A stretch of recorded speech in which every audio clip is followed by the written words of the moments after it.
අපි යන්නේ ජපානයේ ප්‍රසිද්ධ ආහාරයක් වන කප් නූඩල්ස් මියුසියම් එකක් බලන්න. ඉතින් මේ මියුසියම් එක තියෙන්නේ ජපානයේ යොකෝහාමා සිටි එකේ. ඉතින් අපි ගිහින් බලමු කොහොමද මේ දේවල් වෙන්නේ කියලා. ඉතින් මේ තියෙන්නේ මියුසියම් එකේ එන්ට්‍රන්ස් එක.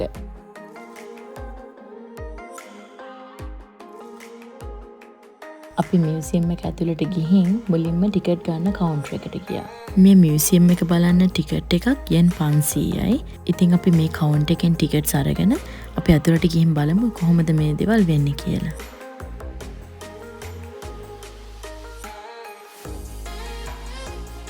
අපි මුලින්ම ඇවිල්ලා ඉන්නේ කප් නූඩල්ස් ෆැක්ටරි එක බලන්න. ඉතින් මෙතන විශේෂත්වය තමයි මේ නූඩල්ස් කප් එකේ අපිට කැමති ඩිසයින්ස් දාලා අපිට කැමති ඉන්ග්‍රීඩියන්ට්ස් සිලෙක්ට් කරලා මේ නූඩල්ස් කප් එක හදලා අපිට ගෙදර අරන් යන්න පුළුවන්. ඉතින් මේ ජිදෝ හම්බා එකකට එහෙමත් නැත්නම් වෙන්ඩින් මැෂින් එකට යෙන් 400ක් දාලා අපි මුලින්ම කප් එක ගන්න ඕනේ. ඊට පස්සේ අනිවාර්යයෙන්ම අත් දෙක සැනිටයිස් කරගන්න ඕනේ. ඉතින් මෙතන එක එක පාට වලින් මාකපෙන් තියලා තියෙනවා. අපි ඒක අරගෙන මේ ටේබල් එකේ ගිහින් ඉඳගෙන අපිට කැමති විදිහට කප් එක ඩිසයින් කරන්න පුළුවන්. අපිට කැමති දෙයක් කප් එකේ අඳින්න පුළුවන්. කැමති දෙයක් ලියන්න පුළුවන්. ඊට අමතරව අනිවාර්යයෙන්ම දිනේ අද දිනේම දාන්න ඕනේ. ඒක අනිවාර්යයි. එතනින් එහා අපිට කැමති විදිහට කැමති දෙයක් කප් එකේ අඳින්න පුළුවන්. කිසිම ප්‍රශ්නයක් නැහැ. ඉතින් අපි මුලින්ම අපේ YouTube channel එකේ නම ලිව්වා Endless Journey කියලා. ඊට පස්සේ I love Sri Lanka කියලා ලියලා Nihon Daisuki කියලා ලිව්වා. ඉතින් Nihon Daisuki කියන්නේ ජපානයට ගොඩක් කැමති වගේ අදහසක්. ඉතින් ඊට පස්සේ අපි මේ නූඩල්ස් එකට දාන ingredients select කරන්න තියෙන්නේ. ඉතින් මේ විදිහට තමයි අපි ingredients select කරේ.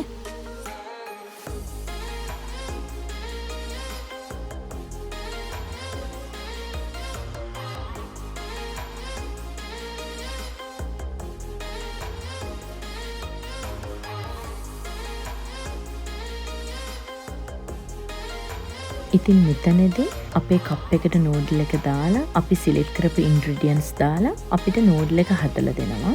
ඉතින් දැන් මම සිලෙක්ට් කරපු ඉන්ග්‍රීඩියන්ට්ස් දාලා එයාලා මට කප් නූඩල් එක හදලා දෙන්න යන්නේ. මම මුලින්ම සිලෙක්ට් කරේ කරි ෆ්ලේවර් එක.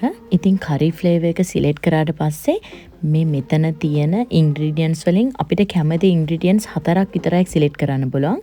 ඉතින් මම සිලෙක්ට් කරේ prawns, cheese, leeks and beef. ඒ විදිහට තමයි මම කැමති ingredients ටික මම select කරේ.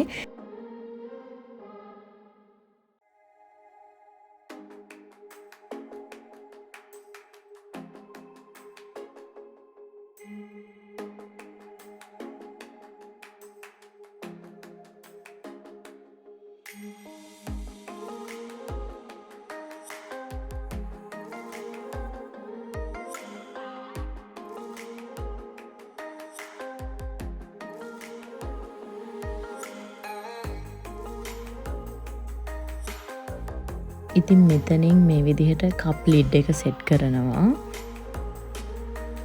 ඉතින් කප් ලිඩ් එක සෙට් කරාට පස්සේ මෙතනින් කප් එක සීල් කරනවා. ඊට පස්සේ මේ මැෂින් එක හරහා අපිට මේ විදිහට තමයි කප් එක හම්බෙන්නේ.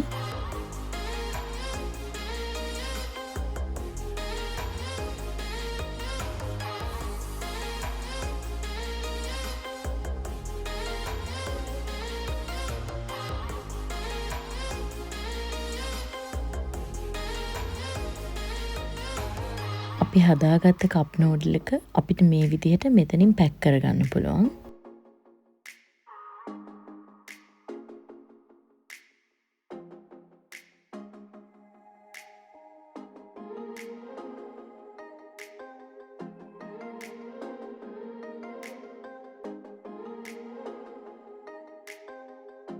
ඉතින් ෆයිනලි මේ තමයි අපි හදාගත්ත කප් නූඩල් එක. ඉතින් අපි කප් නූඩල් ෆැක්ටරි එක බලලා දැන් අපි යන්නේ මියුසියම් එකේ අනිත් දේවල් බලන්න. ඉතින් මෙතන හදලා තියෙන්නේ කප් නූඩල් නිර්මාතෘගේ ප්‍රතිමාව.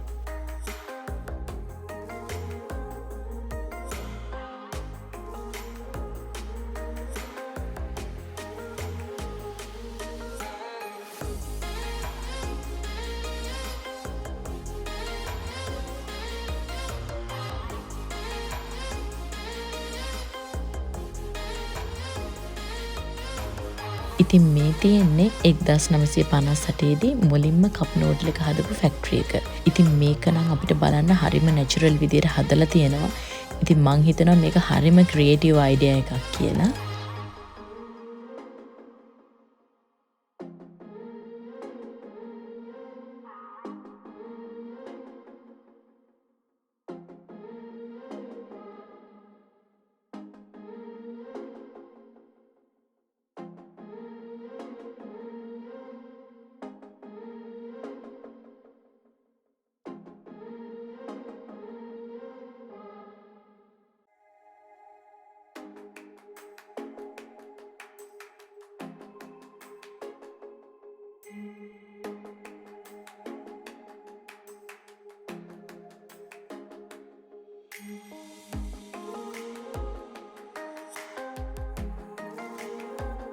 ඉතින් මෙතන හරි විශේෂ තැනක්. ඉතින් මෙතන මේ විදිහට ආටිෆිෂල් කප් එකයි නූඩල් එකයි හදලා තියෙනවා. ඒ වගේම මෙතන වචන 4ක් ලියලා තියෙනවා.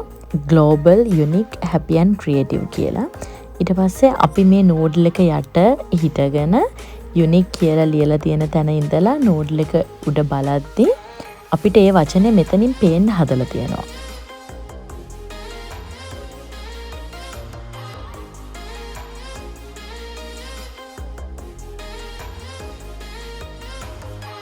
ඊට පස්සේ අපි බලන්න ගියේ 1958 ඉඳන් අද වෙනකන් හදලා තියෙන හැම කප් නූඩල් එකක්ම ඩිස්ප්ලේ කරලා තියෙන තැනට. ඉතින් මෙතන කප් නූඩල් 3000ක වගේ ප්‍රමාණයක් ඩිස්ප්ලේ කරලා තියෙනවා.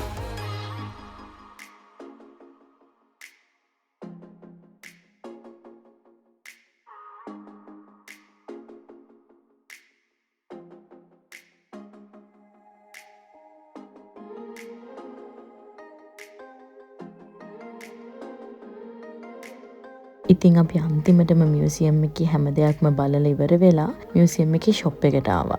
ඉතින් මෙතනදී අපිට එක එක වර්ගයේ නූඩල්ස් ඒ වගේම සිහිවටන වගේ දේවල් ගන්න පුළුවන්. ඉතින් මේ විදිහට අද අපේ ජර්නි එක ඉවර වෙනවා. ඉතින් අපි අපේ YouTube channel එක හරහා ඉස්සරහට ජපානයේ තියෙන ගොඩක් දේවල් ඔයාලත් එක්ක share කරගන්න බලාපොරොත්තු වෙමින් ඉන්නවා. ඉතින් අපේ channel එක subscribe කරලා අපිත් එක්ක දිගටම එකතු වෙලා ඉන්න කියලා ආරාධනා කරනවා.